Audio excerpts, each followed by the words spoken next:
మార్చి 8వ తారీఖున అంతర్జాతీయ మహిళా దినోత్సవాన్ని పురస్కరించుకొని ఆదిలాబాద్ జిల్లా మావల మండల్ కుమ్రంభీము కాలనీలో మార్చి 8న అంతర్జాతీయ మహిళా దినోత్సవాన్ని నిర్వహించడం అనేది జరుగుతుంది.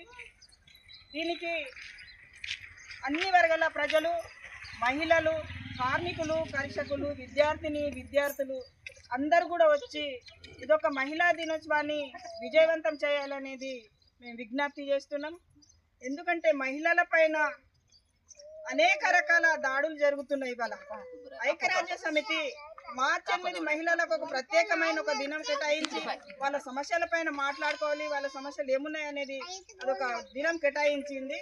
అక్కడ క్లారా జెట్కిన్ అనే మహిళలకు సమాన వేతనం, పని గంటలు తగ్గించాలి అనే విధానంతో ఒక పోరాడి ఒక మహిళా దినోత్సవాన్ని సాధించుకున్నారు. కానీ మహిళల సమస్యలు అట్లనే ఉన్నాయి. కాబట్టి వాళ్ళ మహిళలందరూ కూడా ఏకమై తమ సమస్యల పైన పోరాడవలసిన అవసరం ఉన్నది. అందుకే ఇదొక మహిళా దినోత్సవంని మనమందరం కూడా మహిళలము ఏకతాటిపైకి వచ్చి అందరం కూడా మన సమస్యలను చర్చించుకొని మన సమస్యలు పరిష్కరించే విధంగా మనమందరం కూడా పోరాడాలనేది నేను ఒక విజ్ఞప్తి చేస్తున్నాము.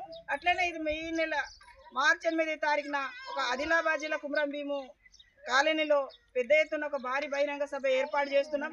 దీనికి అందరూ కూడా వచ్చి ఈ సభను విజయవంతం చేయాలనేది మహిళా సంఘం, తుడుందెబ్బ మహిళా సంఘం తరఫున మేము విజ్ఞప్తి చేస్తున్నాం.